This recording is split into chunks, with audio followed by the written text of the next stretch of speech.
అవకాశం లేదు. బాగా దృష్టి పెరిగిన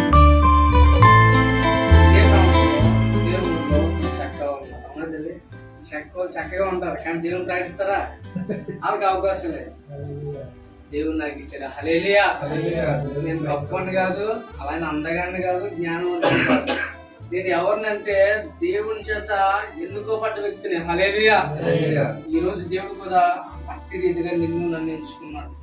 ఆ ఎన్నిక వెనకాల ఉన్నటువంటి అర్థాన్ని మనం గ్రహించగలగాలి. ఆత్మీయ జీవితంలో ఏదో మనం అందరి మాదిరిగా చర్చికి వెళ్తున్నాం వస్తున్నట్టుగా ఉంటే నేను మళ్ళీ చెప్తున్నాను, ఆత్మీయ జీవితంలో అభివృద్ధి ఉండదు, ఆత్మీయ జీవితంలో ఆశీర్వాదం కూడా ఉండదు.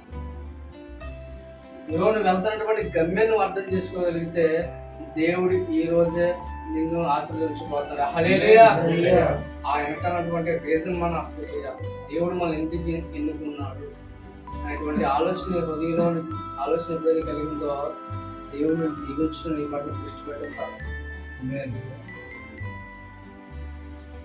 ఇంకా ఉజ్జగించే బోధలు, జోల కొట్టే బోధలు లేవండి. ఎందుకంటే దేవుని యొక్క రాకర్షణ తగ్గుతుంది. ఇంకా నేను మేడం ఇల్లు కట్టుకుంటాను రకరకాలుగానే అంటే ఇంకా పరిస్థితులు లేవు. దేవుడి రాకర్షణ చాలా సమీపంగా ఉంది. దేవుడి వాక్యం తెలియజేస్తుంది. ఎలా మీరు చెప్పగలరండి? ఏదో నోటి మాటలే కదా మా దగ్గరికి వచ్చి మీరు చెప్తున్నాను కాదు, కానీ దేవుడు ముందుగానే ఇంట్లో అనేక ఆధారాలు పెట్టాడు. హల్లెలూయా. గమనించగలగాలి. అదే అంటున్నాడు, ఒక మనిషి యొక్క ఎన్నికైనటువంటి అర్థం ఏంటంటే దేవుడు నశించుకోకూడదు, నరకగ్ని కాలిపోవడం ఉద్దేశంతో ఆయన ఆలోచన ఏంటంటే ముందుగా హెచ్చరికలు ఇచ్చారనమాట. ఆయనే చెప్పాడు ఏంటంటే అక్కడక్కడ భూకంపాలు కలిగినట్ట.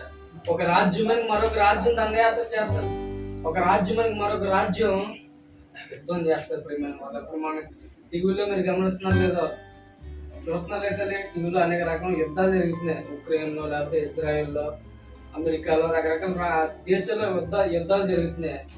దీని వెనకాల కారణం ఏంటంటే దేవుడు ముందుకు చెప్తున్నాడు ఆయన యొక్క రాకర్షణ సమీపంగా ఉందంట. హల్లెలూయా. అలాంటి దేవుడిని హెచ్చరిస్తున్నప్పుడు సిద్ధపాటు కలిగి ఉండాలి. ఇంకా నిర్లక్ష్యం, ఇంకా దేవుడు వస్తాడు కదా, కానీ వస్తాడేమో, ఇంకా చాలా సమయం ఉందని చెప్పి మనకి నచ్చినట్టుగా ఈ లోకంలో మనకి నచ్చినట్టుగా మనం జీవించడానికి ఇష్టపడతాం. ఇంకా ఆ ఉద్దేశం ఆలోచన మనం చంపుకోవాలి. ఎందుకంటే ప్రభు కొరకు నువ్వు బలమైన సాక్షి ఈ లోకంలో ఉండాలని కోరుకున్నాడు. హల్లెలూయా. ఒక యుద్ధానికి వెళ్ళినటువంటి సైనికుడు ఎలాగైతే వెళ్తున్నాడో అట్టి రీతిగా నువ్వు వెళ్ళని ప్రభు ఆశపడుతున్నాడు. అలాంటి ఆలోచన కలిగి ఉండాలి. మనసులో దృఢమైనటువంటి ఆలోచన కలిగి ఉండాలి. పైకి మనం బాహ్యంగా కనిపిస్తాం క్రైస్తవులు, కానీ అంతరంగంలో క్రైస్తవ జీవితం కనబడదు. ఈరోజు ప్రభు అంతా మాట్లాడుతున్నటువంటి విషయం ఏంటంటే అంతరంగంలో ఆయన యొక్క లక్షణాలను కలిగి ఉన్నాలేమని అడుగుతున్నాడు. హల్లెలూయా. అలాంటి లక్షణాలు మనం కలిగి ఉన్నాను ప్రభు ఆశపడుతున్నాడు. మా పోతుందని చెప్పి అర్థం చేసుకుని ప్రయత్నించాలి. ఈ రాకడ సమయంలో పరిస్థితులు అలా ఉంటాయి.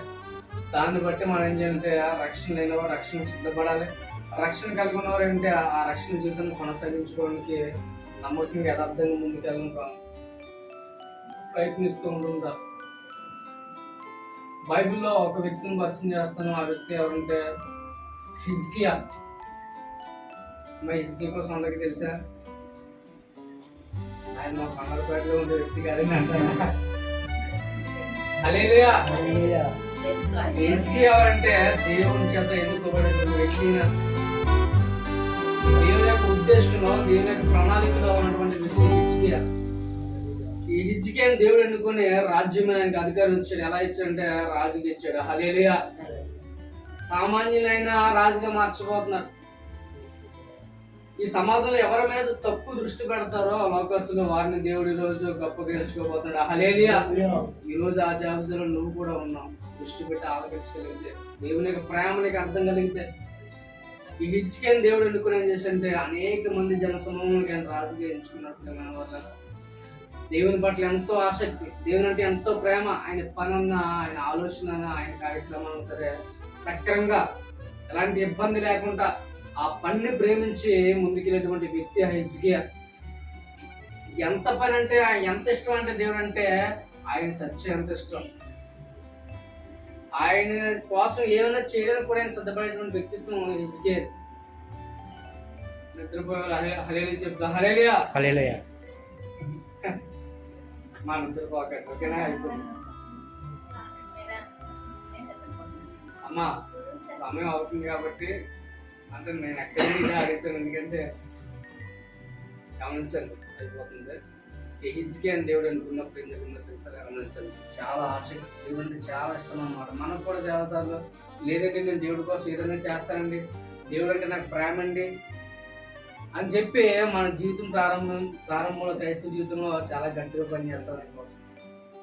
ఒక్కోసారి పడుకోవడం మర్చిపోతాం, ఒకసారి ఆనందంగా మర్చిపోతాం, ఒక్కోసారి కుటుంబంతో కూడా మన స్నేహితులతో మనం కూడా టైం గడుపుకుంటా దేవుడే నా ప్రపంచానికి పరిస్థితి మొదట్లో మనం వెళ్ళిపోతాం. ఈ రోజు దేవుడు నేను ప్రశ్న అడుగుతున్నాడు, ఆ రోజు ఆసక్తి ఈ రోజు ఏమైందని. హల్లెలూయా. ఆ ఆసక్తి నీలో ఉందని అడుగుతున్నాడు ప్రభు. దేవుడు ఏమంటే ఆశ గల ప్రాణాన్ని గుర్తుపరుస్తాడంట. ఆయనకి నీమైనా ఆశ ఉంది, అది గుర్తుపరచాలంటే ఆయన